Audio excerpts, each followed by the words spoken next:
ನನ್ನ ಜೆನೆಟಿಕ್ಸು ಚೆನ್ನಾಗಿಲ್ಲ, ನಾನು ಹುಟ್ಟಿರೋದೇ ಓವರ್ ವೆಯ್ಟಾಗೆ, ಸೊ ಸಾಯೋದು ಓವರ್ ವೆಯ್ಟಾಗೆ, ನಾನು ಏನೇ ಮಾಡಿದ್ರೂ ಸಣ್ಣ ಆಗಲ್ಲ, ಅಥವಾ ನನಗೆ ಥೈರಾಯ್ಡ್ ಇದೆ ಅದಕ್ಕೆ ವೆಯ್ಟ್ ಲಾಸ್ ಆಗ್ತಾ ಇಲ್ಲ, ಅಥವಾ ನಾನು ಕಾರ್ಬೋಹೈಡ್ರೇಟು ಚೂರು ಮೂಸಿದ್ರೂ ಸಾಕು ದಪ್ಪ ಆಗೋಗ್ತೀನಿ, ಚೂರು ತಿಂದರೂ ಬೇಗ ದಪ್ಪ ಆಗೋಗ್ತೀನಿ ಅನ್ನೋರು ಈ ರೀತಿ ಹೇಳೋದಕ್ಕಿಂತ ಮುಂಚೆ ಪ್ರತಿದಿನ 6ರಿಂದ 8,000 ಸ್ಟೆಪ್ಸ್ನ ಕಂಪ್ಲೀಟ್ ಮಾಡಿ, 8 ಅವರ್ ನಿದ್ದೆ ಮಾಡಿ, 1500 to 2000 ಕ್ಯಾಲರೀಸ್ ಕನ್ಸ್ಯೂಮ್ ಮಾಡಿ, ತಿಂಗ್ಳಿಗೊಂದ್ಸತಿ ಮ್ಯಾಕ್ಸಿಮಮ್ 2 ಬಿಯರ್ಸ್ ಕನ್ಸ್ಯೂಮ್ ಮಾಡಿ, ಔಟ್ಸೈಡು ಕುರುಕಲು ತಿಂಡಿ ತಿನ್ನೋದೆಲ್ಲ ಕಟ್ ಡೌನ್ ಮಾಡಿ, ಡೈಲಿ ಒಂದು 45 ಮಿನಿಟ್ಸು ಜಾಗಿಂಗ್ ಆಗಲಿ ಜಿಮ್ ವರ್ಕೌಟ್ ಮಾಡಿ, ಅದಾದ ನಂತರ ಬಂದು ನನ್ನ ಹತ್ರ ಹೇಳಿ ನನ್ನ ಜೆನೆಟಿಕ್ಸ್ ಚೆನ್ನಾಗಿಲ್ಲ ಅಥವಾ ಯಾವುದೋ ಒಂದು ಥೈರಾಯ್ಡು ಇನ್ನೊಂದು ಕಾಯಿಲೆ ಇದೆ ಅದಕ್ಕೆ ವೆಯ್ಟ್ ಲಾಸ್ ಆಗ್ತಿಲ್ಲ ಅಂತ.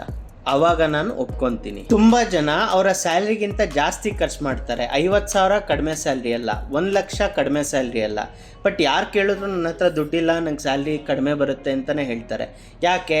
ಅವರ ಅವಶ್ಯಕತೆಗಿಂತ ಜಾಸ್ತಿ ಖರ್ಚು ಮಾಡ್ತಾ ಇರ್ತಾರೆ. ಹಾಗೆ ನಿಮ್ಮ ಅವಶ್ಯಕತೆಗಿಂತ ಜಾಸ್ತಿ ತಿಂದರೆ ನಿಮ್ಗೆ ಎಷ್ಟೇ ಒಳ್ಳೆ ಜೆನೆಟಿಕ್ಸ್ ಇದ್ದರೂ ವೆಯ್ಟ್ ಗೇನ್ ಆಗೇ ಆಗ್ತೀರಾ.